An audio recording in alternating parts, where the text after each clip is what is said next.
following program is intended for mature audiences. A democratic republic of sports.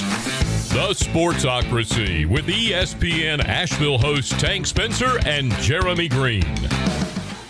In the AFC West, there's a lot of faves to have at the top of the AFC West because it's a pretty exciting division with the Kansas City Chiefs there. All right, 2021 fantasy faves and fades for the Kansas City Chiefs. My favorite is Mecole Hardman. He's the one guy that I think is just being left out. He's being forgotten. I get that his stats haven't really popped off the page in the last 2 years of his career. Because he's been at best the third wide receiver on this team at all times. There is no Sammy Watkins now, so his usage is going to go up. He saw fewer than 5 targets in 11 out of 16 games last year. I don't think that's going to happen with him being the actual number 2 receiver on this team. I don't either.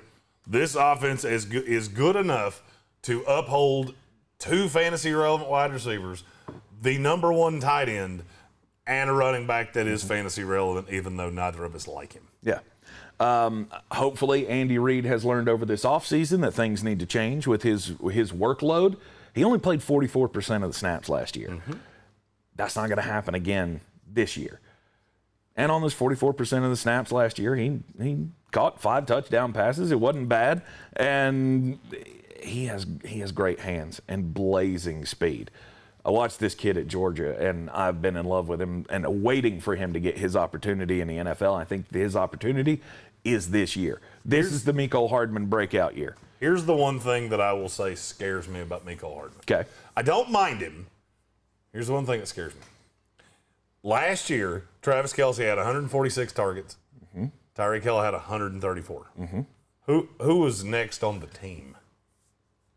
Next on the team? I would have to say it's probably Demarcus Robinson. No. He's 4. I'm guessing it's not the guy we're talking about. So. No, it is. That's the point. That's the whole point I was trying to make. Okay. He was number 2 in targets last year. They spread the ball around. When you have a tight end that's serving basically as your de facto wide receiver 1, that basically makes Mecole Hardman the 3. I don't know how much the workload's going to go up. He has an ability to home run hit. If you go back to 2019, Kelsey had 136 targets. Nobody on the team had more than 90. And Tyreek Hill missed games. He was the one, or Sammy had 90, Tyreek Hill had 88. And they both missed games. Yep. And in the games that the other missed, the one that played had a shitload. I don't know that I'll be able to get to Mecole Hardman anywhere in drafts just solely because I haven't seen this offense do that. I haven't seen them have that second wide receiver. For me, the fave is pretty damn easy. The guy I've said it's him no matter what. Travis Kelce. He's the most consistent tight end in the world ever. Yeah. He's the guru son of tight ends. And there's no way he doesn't live up to a first-round pick. Hurt. That's it. The only way Travis Kelce's not the number 1 tight end in fantasy football is if he gets hurt. Yep. His floor is higher than any other tight end's ceiling. And I am including Kittle and Waller and whoever the hell else you want to throw into this. Kyle Pitts. His floor is higher than their ceiling. Spicy hot take. Spicy.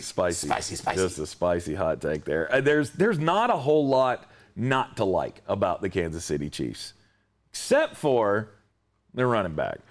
Clyde Edwards-Helaire is the fade for both of us. And it's an easy fade for me. Well, I mean, look, everybody wants to point to how well he did in the first 6 games of last year. He was running back number 11 through the first 6 games of last year. And then they went out and they got Le'Veon Bell. And here's the thing about that 6 games, and it blows my mind that I'm still having to say this because I keep hearing what you just said. He had 161 yards against the Buffalo Bills. He had 138 yards against the Houston Texans. Yep. He didn't have more than 64 yards against any other team in that 6 games that you're trying to sell me how good he is. Yeah.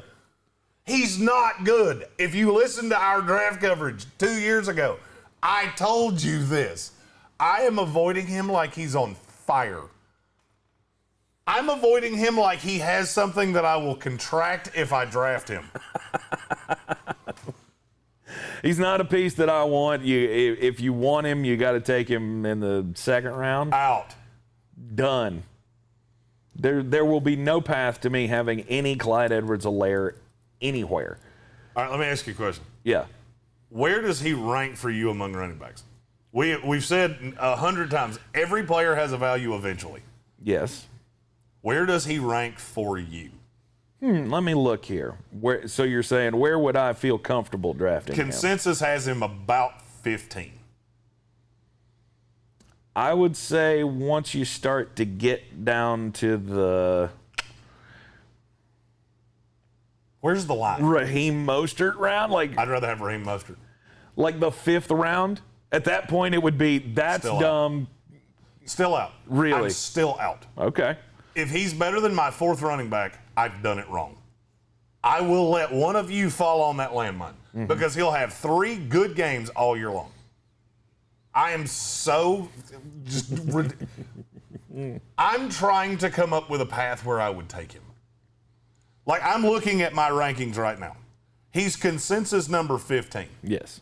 Where do you think I have him? Oh, let me guess. 28. You're too high. 30. 31 for me. He's running back 31 for me. Here's why. Because people get that. Clyde Edwards-Helaire has now, he's gotten his own theory. He's a best ball running back. That's what he is. It's the Clyde Edwards-Helaire theory. He will have 4 games a year that you go, yeah, he's the man. And every other week, he's going to take a running back spot and be a big old turd burger. That's what he is. That's what he is. Congratulations, Jason Trump. He nailed it in the comments. 31. Did he say 31? He said 31. That is a guy who has listened to a lot of our show. Right.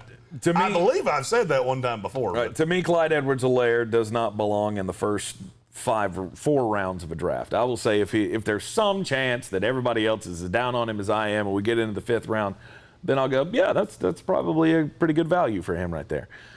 Let me, but it's not going to happen. In PPR. Yes.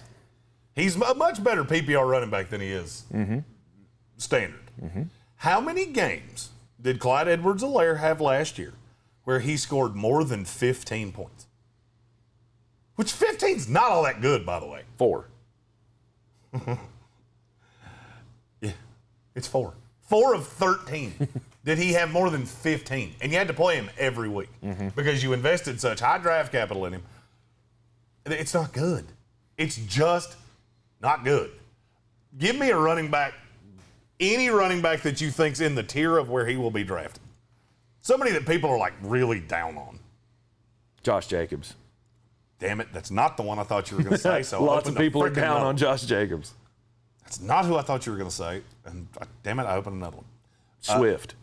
Miles Sanders is who I was going to go. Oh, okay. How many games do you think Miles Sanders had where he had 15 or more points in PPR? By the way, missed 3 games, just like Clyde Edwards-Helaire. I'd say. And everybody said, oh, he sucks. Miles Sanders sucks so fucking much. 8? It's the same number. Oh, it's the same number. It's the same number. Josh Jacobs, since you said that one, I got to go back and open him up. I don't know that you're going to like this game with Josh Jacobs. I already know I am because I owned him in a bunch of places. Okay, all right. Go! God, internet drives me crazy. How many games over 15 fantasy points did Josh Jacobs have?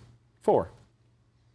5. Guess what? In the games that he had more than 15, he had more than 21 in every freaking one of them. Yep. All of them. If he had more than 15, he had 21 or more. Yeah. Including a game with 36 and another one with 30. Yeah, it's to me, if I get on the clock and it's Josh Jacobs and Clyde Edwards-Helaire, I will literally flash myself to the Josh Jacobs. Yeah. And then if we come back around later and Miles Sanders is still there, I'll do it again. I will have Clyde Edwards-Helaire on no teams. I won't either.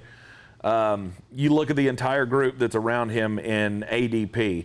It's Joe Mixon, who I would God, draft. Jason Trump did get that. Yeah.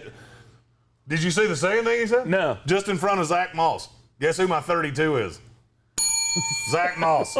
Jesus Christ, I think Jason Trump is reading he's reading my thoughts. I think he's got the screenshot of the running backs video that we did. Maybe, but I've changed my rankings since then. So. Okay. He's just inside your head. Joe Mixon, Antonio Gibson, J.K. Dobbins, Josh Jacobs, DeAndre Swift, Miles Sanders. It's when you get to like Chris Carson, David Montgomery. Let me play again. I would take all of those guys ahead all of them. There's no doubt about that.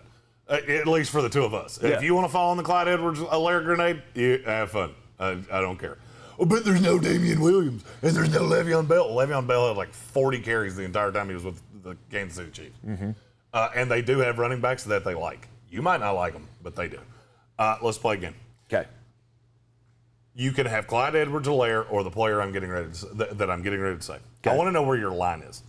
Damian Harris. I knew you were going to say that. That was to me that was the layup. Melvin Gordon and Javonte Williams. And in this scenario, you're taking them both. Oh, I'll take the tandem. There you go. I'll take because I know I'm going to wind up with starting running back in Denver, and one of them is going to get more touch. Yes. James Robinson of the Jacksonville Jaguars. Take him. Here's the one that I don't know how you'll answer it. Myles Gaskin. I'd go see EH. That's where I'm at. I would go see EH over Myles Gaskin. Is my line. There's one more that I don't know. I didn't know what your answer would be. Okay. Clyde Edwards-Helaire or Darrell Henderson? We're going to disagree. I can already feel it. I can already feel that we're going to disagree. I'm going to say CEH. I'm going to say Darrell Henderson. It's not even close. Really? It's not even close. I don't know what that's going to look like yet. We'll get to the Rams later on. Exactly. I don't know what it's going to look like either. I know what this is going to look like, and I would rather not. Okay. Yeah, I don't know. To me, it's Clyde Edwards-Helaire, not even close. He's the one thing on this offense that you can go, yeah, that's not great. We could change that and be better. Mm-hmm. The rest of it all works. Patrick Mahomes, Travis Kelsey, Mecole Hardman, Tyreek Hill. Give me all of that. I will take all of the shares that I can in the Kansas City Chiefs except for the running back position. Yep. 2021 Fantasy Faves and Fades in the AFC West. The Chargers.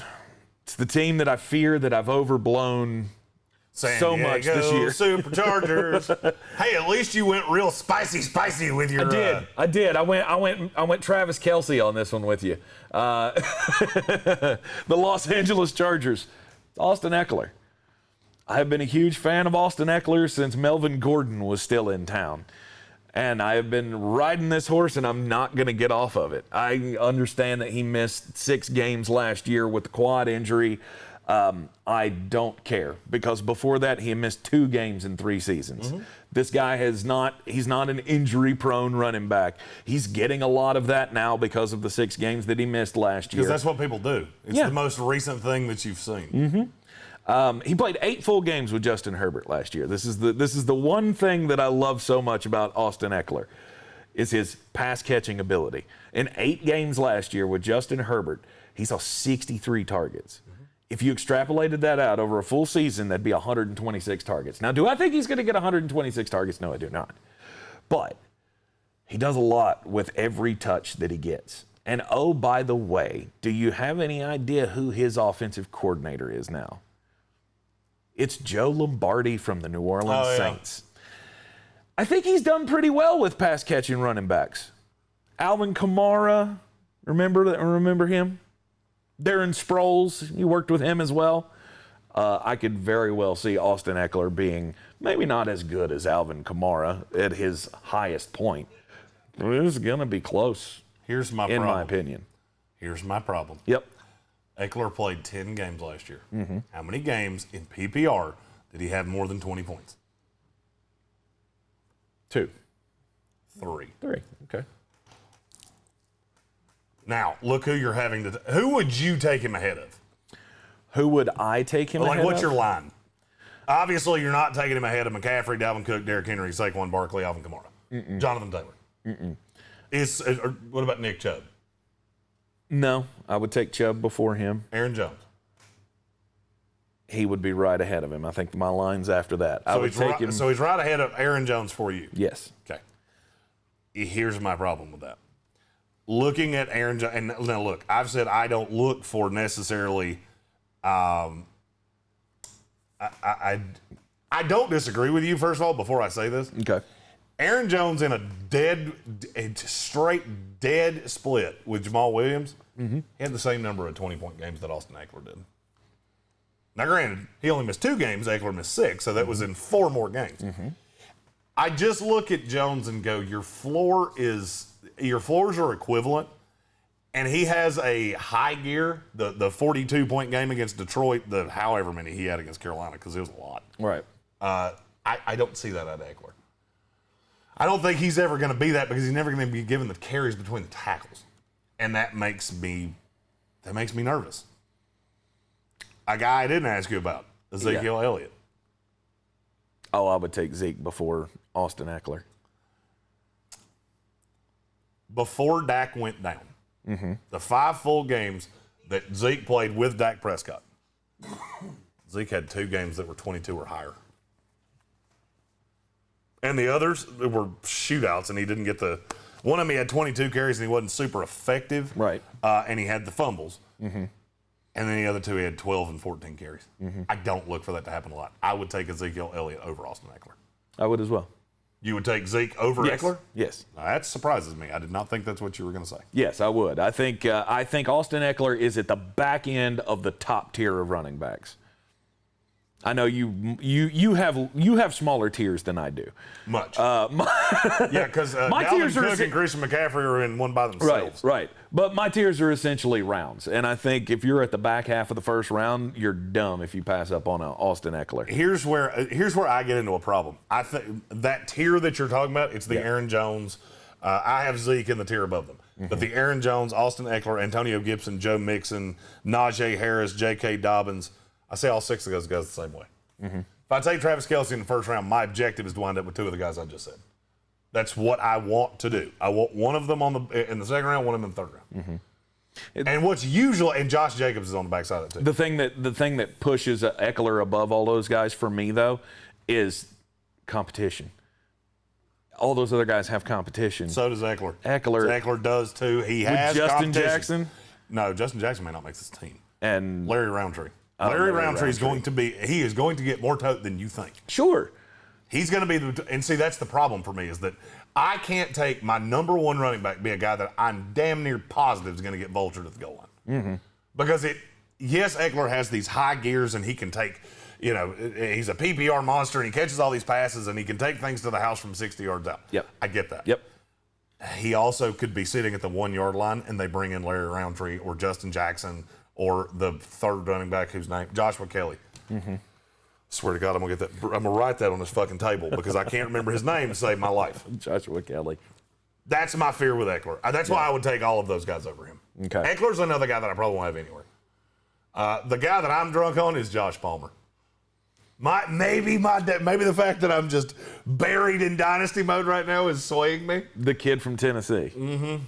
Because here's what I know definitively. Okay. Mike Williams one time sneezed and above shitting his pants, he also hurt himself and missed 6 weeks. And he broke something. Every time he takes a real good yawn, he strains something. So I'm out on Mike Williams. If something happened to Mike Williams, I firmly believe Josh Palmer would be the 2. In this offense, 2 wide receivers can survive. Especially now that there's no Hunter Henry, because I am dead out on Jared Cook. Right. Now, if they would do what I've said forever and play Donald fucking Parham, he's Darren Waller too. Jared Cook is my fade from this offense. He is mine too. I like everybody else. I like Mike Williams. I had deeply considered making Mike Williams my favorite here. Keenan Allen, he's steady as can be. If you've got the chance to get him, you're absolutely going to go get him. Justin Herbert, I think his ADP right now is perfect. He's like right in that 6, 7, 8 range. I can't get there. I can. I can't get there with Herbert. I don't hate it. I'm not going to fault you if you do it. Right. You're having to take him right around Russell Wilson. And nope. No, sir. I don't like it. I won't be making that decision. But A lot of people are, though. A lot of people are. I think on one of the ADPs I was looking at this morning, he actually is one spot ahead of Russell Wilson. And let me give you look. We all know I'm a big fan of analogies. I like analogies. Yep. Russell Wilson is like the stone cold 8 at the bar that has already told you, if you want this, you got this. Yes. Justin Herbert's the 9 cocktail waitress that may or may not give me the time of day in a one shot. I'm going to stick with that 8 that's already whispered weird shit in my ear, which is Russell Wilson. Not saying that you couldn't go right with Justin Herbert. I'm just, bird reference. I like the one in the hand as opposed to the one that might let me touch her bush. The analogies always get good with you. I love that. Bush references with a Manscaped promo right underneath me. No, Jared Cook is no doubt the fade in this offense. Everybody else you have to like. I'm gonna say this again. Who's the offensive coordinator for the Los Angeles Chargers? And I think you're overvaluing that. It's Joe Lombardi. I think you're overvaluing that. I'm overvaluing that Joe Lombardi helped bring Jared Cook there. He knows what he can do. He liked the way he used him in New Orleans. I thought none of those things. Playing him 46% of the snaps. That's not what I said. You're overvaluing the Joe Lombardi thing. Joe Lombardi's already been an offensive coordinator one time, and it was a fickin' disaster. Okay. I mean, a fickin' disaster. He was the coordinator of the Lions, and it was brutal. I saw Gray Ford in the comments at some point. Gray, you've been a Lions fan for a long time. You care to comment how bad this went? Because a lot of people down here in the South don't remember this. I do. When was this? 2014. Okay. Did he have good weapons there other than Matt Stafford? I'm not saying he did. Let's be really honest about what he's got in San Diego. He's got charges in Los Angeles. I haven't done that in a long time. Yeah. In Los Angeles. These are not easy weapons to deal with. Keenan Allen is a straight slot guy. That's not as overly athletic as Michael Thomas is. Love the guy. It's kind of hard to scheme around. You don't. If something happened to Mike Williams, you don't really have outside weapons that scare me. Yeah. And then it gets very bunch it in, keep Eckler from killing me kind of offense. Now, and I'm not sure that Joe Lombardi's a good enough coordinator to do that. Now, one of the articles I was reading this morning about Mike Williams, considering making him my favorite, was that they said that he's expected to take the Mike Thomas role in Joe Lombardi's offense. No, that will be Keenan Allen. I don't know who said that, but that person is out of their ever-loving fucking mind. That's why I wanted to throw it out here, because you can find misinformation everywhere. That's in the words of the 45th President of the United States, it's fake news. If you listen to it, you're a damn fool. I agree. That's why Mike Williams is an outside receiver. From Michael Thomas is a slot receiver. Keenan Allen's a slot receiver. Right. I pulled back from that going, I don't think that's how that's going to work. But I'm glad you could put that to rest. Gray Ford commented and said, we had conservative Caldwell, and he got fired. Yeah. Bingo. Here's the thing. The Chargers right now have Brandon Staley. Do you think he's going to be high-flying as a defensive background head coach coming into this team, knowing all the toys he's got on defense? He has the Chargers have more toys on defense than you think. Here's the thing. I need to say this just solely because anybody that's swooping in for the first time to hear this, I'm super high on the Chargers. Yes. I'm not sure I'm going to be super high on them for fantasy purposes because I just feel like it's a pie that's getting cut in a lot of places, and nobody's getting just a big old daddy piece of pie. I think it's a lot of little slivers that you can't even put a scoop of ice cream on. Yeah. And that's my fear. Jared Cook is being drafted right now as a tight end 2.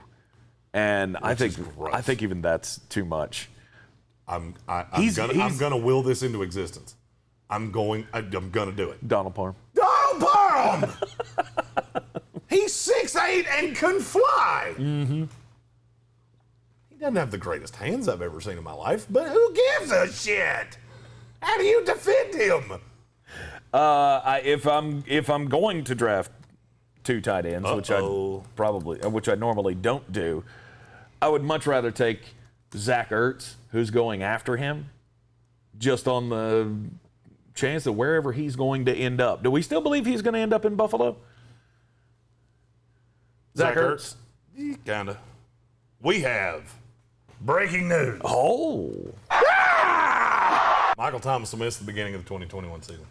Really? That changes a lot of things. Yes, it does. Because now I hate James Winston.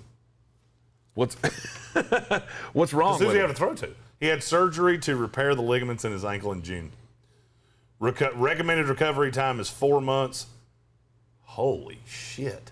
That put him out until, at best, October. No He kidding. missed half the season. Wow.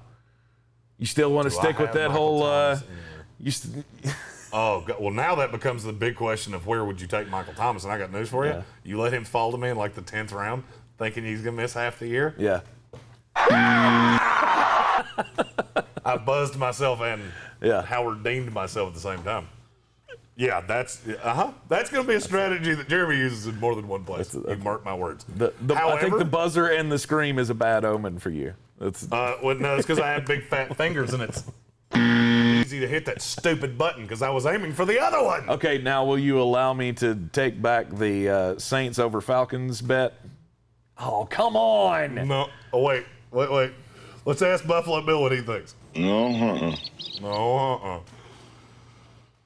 Holy shit, the Saints are going to be brutal. I don't know that I've ever swayed my opinion on a team as much based on a damn receiver as I'm about to. I'm looking at their schedule. I'm trying to find a game they can win. Mm-hmm. There's not one? Not until they play the Falcons. They'll be winless. Here's the thing. Michael Thomas may not play a game this year. Why? Because if that recovery time is as long as they're saying, they'll be 1, 2, 3, 4, 5. They'll be 0-7 by the time he comes in. And I'm telling you right now, there's 5 of those games. They ain't got a snowball's chance in hell of winning. They got Green Bay, Carolina, Patriots. Loss. Giants. Panthers and Patriots are on the road. Yeah. Giants. That's the one you might win, but good hell, you're going to be. It is in the dome. All right, I'll give you that one. The fighting Kadarius Toney. They're at the football team. Loss. Then a bye week. Then at Seattle. Loss. Then at home against Tampa Bay. Loss. Mother of Lord. Best case scenario. They're 1-6.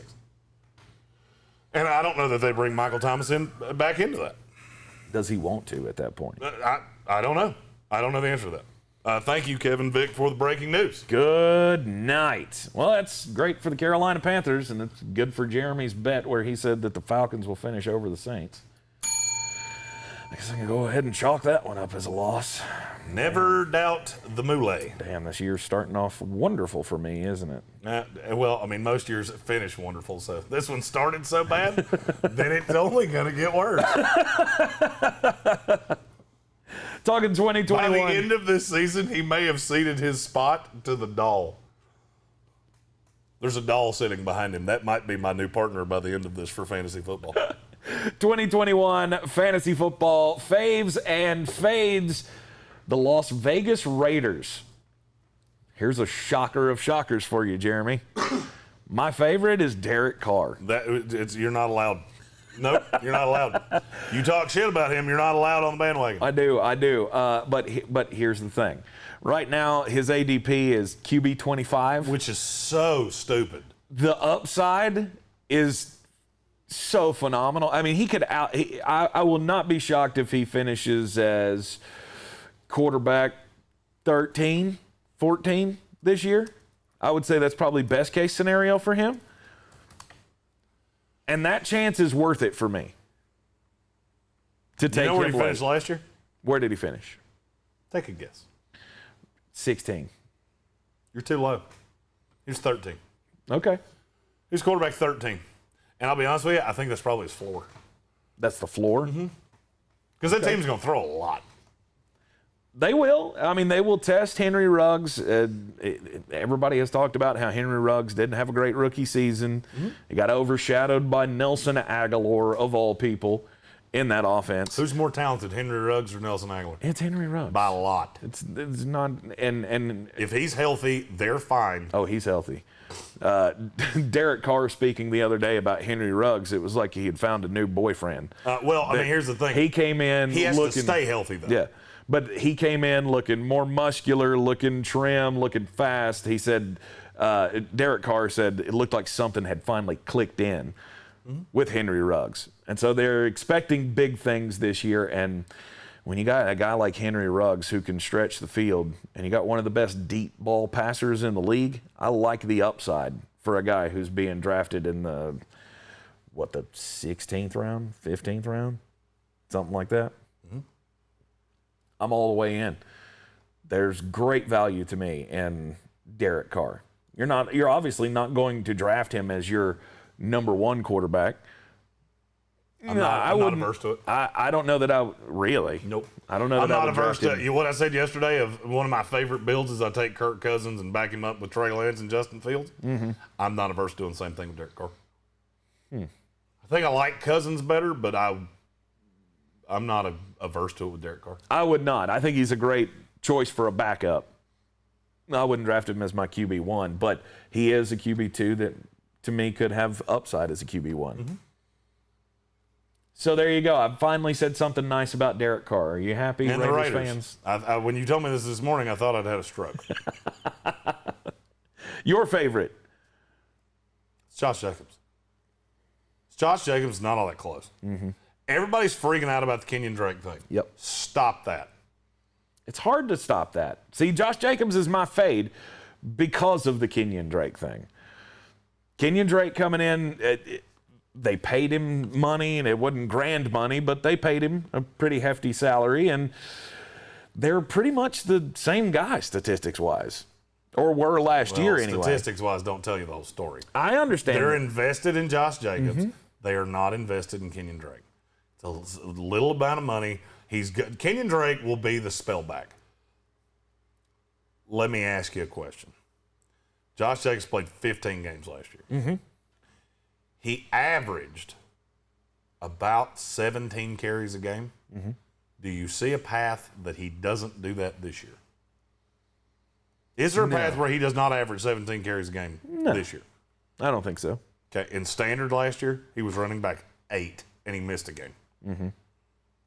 PPR, he was a little lower because he didn't catch a lot. Nope, no, he wasn't. He was running back 8 in PPR as well. But some of that can be skewed. Let's use the Clyde Edwards-Helaire example here. I mean, some of that gets skewed by his big weeks that he had. He only had a handful of it. I mean, there was Right, he had 5. He had like 5.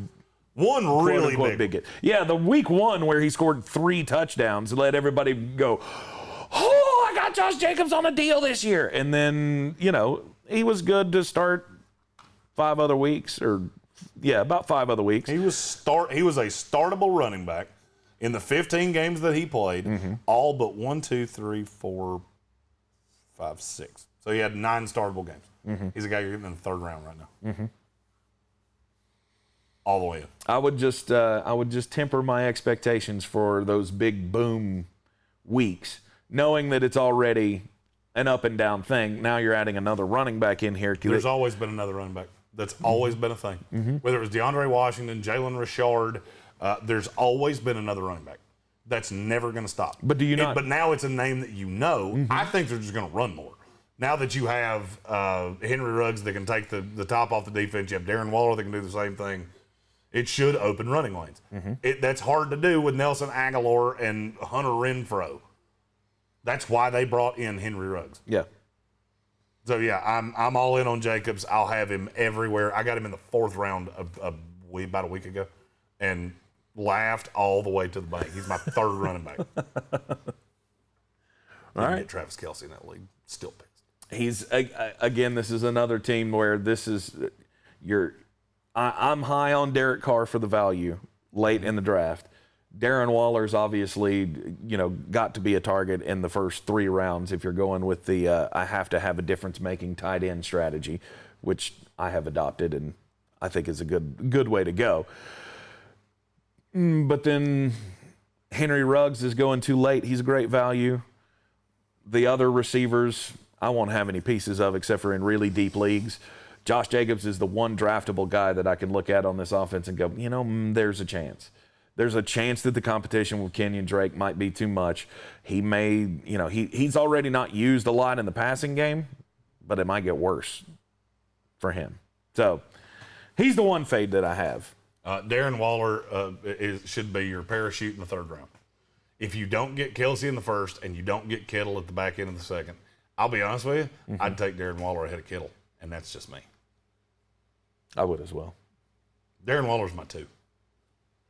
Kittle's my 3, and it's close, but I would rather have Darren Waller. Who is your fade for this team? Kenyon Drake. It's Kenyon Drake. Okay. Kenyon Drake's going, to me, Kenyon Drake's a double-digit round pick. Latavius Murray level running back. Because he's a guy that, unless something happened to Josh Jacobs, I will never see a path where I could ever start him.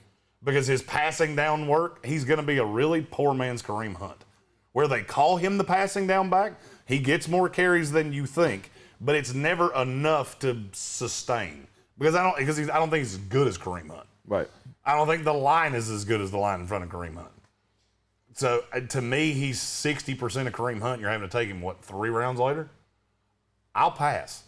Hell, at that point, I'd rather have Trey Sermon, and anybody who's watched the show more than once knows I ain't real high on Trey Sermon. 8th pick in the 8th round is where his ADP is falling. That's too high for me right now. I mean, you're getting Damian Harris right around that. He's ahead of that, but it's close. He's up 6th round now. Yeah. Apparently. Yeah, I finally got him on a website that doesn't use drafts from 4 fucking months ago. He just doesn't. You don't like Fantasy Pros because they don't use. They only use 3 sources to have their consensus ranking. I need lots of sources. Yeah. I don't need some guy at the gas station, somebody that yelled it to you in traffic, and the consensus. I'm good. It's good. Okay, you realize you're putting one of our employers in that category. ESPN's one of the ones that they use. It's ESPN and Yahoo, and I guess maybe their own. That was the consensus. Yeah, that's not the guy at the gas station. That's okay. Yahoo. All right. Yahoo. The guy at the gas station is Yahoo. Oddly enough, I think I've only heard the term Yahoo used at a gas station. I heard it at the ACC tournament for about 4 straight days. Like when dude's got his scratcher and Yahoo! Let me tell the jokes on this show, okay? 2021 Fantasy Fades and Faves. Or I did that backwards. Faves and Fades. It is now time to talk about the Denver Broncos. The Denver Broncos. I disagree with you on this team so vehemently that. So vehemently? Yeah, your fave is the guy that was almost my fade. And I love Cortland Sutton. I don't love Cortland Sutton being thrown to by Teddy fucking Bridgewater. You know who I do? Who I do like being thrown to? Noah Fant. Noah Fant. I love tight ends with shitty quarterbacks. Is Teddy Bridgewater a shitty quarterback? Noah Fant, a talented, real fast tight end. Touchdown, go Broncos. Hey, I actually used it for the Broncos for once. There you go. Usually I say that and it's just irrelevant as hell. It's the one time that fits your narrative. No, my favorite is Cortland Sutton. He missed all of last year with the torn ACL. I mean, that's part of it for me. Right. There's a little injury issue or a little injury fear with me about Cortland Sutton. The other part is I don't like outside receivers with Teddy Bridgewater. Like, think about who had the resurgence last year with How him. much do you think Teddy Bridgewater is going to play? You think he's going to be the starter? Really? I thought he started the whole time. You don't think they will start the season with Drew Lock and see how it goes? No. They know how it goes. George Payton has absolutely no skin in the Drew Lock game. None. And he brought in Teddy Bridgewater because he's comfortable with him. He knows that at quarterback, they're going to be bad. Probably made the run at Aaron Rodgers. Probably made a little behind closed doors run at Deshaun Watson. He got his hat pooped in and went, oh, well, I'll take Teddy.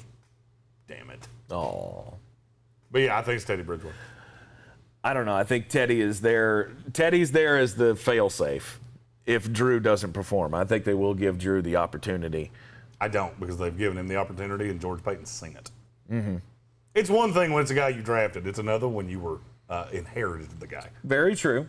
But Cortland Sutton had a great year in 2019. Let's not forget that. I think that's one thing that is being forgotten. And to me, he's the guy that I will, when he falls in line in the ADP, I'm going to go, yep, that's the one I want. He was a very consistent receiver. Mm-hmm.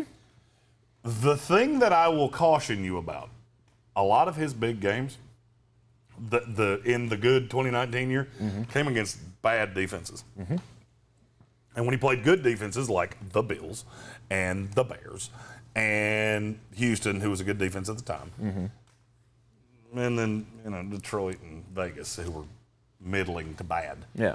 He was also the only weapon that they had that you were scared of. That's the other problem. And he had Drew Lock in his rookie year. That's the other problem. So, I mean, if Drew Lock... Because you're down on Jerry Jeudy, and I'm not. The only reason I'm down on Jerry Jeudy is because the drops really concerned me last year. A guy only catching, 52 passes out of 113 targets, I feel like that's a bad sign, especially if it's going to be Drew Lock. If Drew Lock is here, they didn't show me anything last year that they have any chemistry or connection to each other. Teddy Bridgewater does bump him up for me, though. Jeudy? Yeah. Because I think he bumps him up a lot to me. Right, because Teddy Bridgewater is he's much better than Drew Lock at timing with his receivers. And what does Jerry Jeudy do really, really, really, really, really, really, really well? Run routes. So that's going to matter. I mean, let's not forget that Teddy Bridgewater in Carolina last year did support an offense that had 2 top 24 receivers. Yeah, and DJ Moore was one of them. Where does he play out of? Uh-huh. Where does Jerry Jeudy play out of a lot? The slot. Where does Noah Fant play out of a lot? The slot. There you go. Maybe you see a trend. I do see a trend there. Curtis Samuel had the best year of his career with Teddy Bridgewater. DJ Moore had arguably the best season of his career. To me, it's inarguable, but there are people that would argue that. And Jerry Jeudy, his ADP right now is like in the 9th round. And he's going around the same place as other guys that I really, really like. Laviska Shenault's in that group. Antonio Brown, Devontae Parker, Mike Williams, all those guys are in that group. I'd rather have Jerry Jeudy than every guy you just said but the first one. Oh, rather than Laviska. Yeah. Him and Laviska are damn close to me. If you told me that Laviska Shenault and Jerry Jeudy were my 3rd and 4th receiver, I'm fine. That's fine for me. Take Laviska in the 8th, Jeudy in the 9th. Yeah, that'll work out just fine. I have high hopes for this team. I really hope it works out for them. I considered putting the running backs on this list, but at this point, I just don't know what it's going to turn out to be because I got a feeling it turns out to be a split between the two, which makes me kind of fade Melvin Gordon and like Javonte Williams. I'm fading Melvin Gordon because I'm not sure Melvin Gordon's on this team. You think he's going to be traded? I think if I'm the LA Rams and I don't fully believe in Darrell Henderson, that's the one place I go. And they'd give him to you for a bag of balls. Now, you'd pay him? That I don't know. Yeah. You got to do some of that Tampa Bay Buccaneer cat magic. Right. But my fate on him is under the understanding that he's still with the Broncos. I think if he stays in Denver, it would be borderline a 50-50 split with Javonte Williams. And by the end of the year, I would say it's 60-40 Javonte. So I'm out on Melvin Gordon. Now, Noah Fant, on the other hand, the 2 tight ends he's going around. He's going behind one, in front of the other. Care to take a stab at who that is? No. Tyler Higbee's going ahead of him. This is according to ADP. And Irv Smith their ADP is the same. I would rather have Noah Fant by a lot. A lot. All right, 2021 Fantasy Faves and Fades for the AFC West. Recap here, the Kansas City Chiefs. We only agree on one thing, right. And it's Clyde Edwards-Helaire sucks a lot. You went spicy with Travis Kelsey. Miko Hardman is my favorite. Listen here, Austin ADP. Eckler, you're not allowed to tell me I went spicy. I'm at least taking a guy in the first round that plays a position you probably never taken in the first round. No doubt about it. Austin Eckler, though, there's going to be a lot of upside there. I expect him to play a full season with Justin Herbert. That marriage is going to be beautiful. Josh Palmer, you're starting to bring me around on Josh Palmer. Josh Palmer will be the number 2 wide receiver for the LA Chargers before the season's over. And Love him. We're split on Josh Jacobs. You're faving him. I'm fading him. Kenyon Drake, obviously, that's a big concern. That's the reason for my fade on Josh Jacobs. Finally said something nice about Derrick Carr. I think the upside is huge for him this year. Denver Broncos, big hopes for the offense this year. And in that passing game, it all hinges on the quarterback. But I'm not going to be upset to own a lot of pieces in that passing game. Yeah, I want one. His name's Noah Fant. And I'm okay with Jerry Jeudy if he falls. Mm-hmm. Javonte Williams is another guy we didn't talk about that we really like the talent. We covered him with the North Carolina Tar Heels. He's a very good player. He was my number 2 running back in this draft class, ahead of Travis Etienne. Mm-hmm.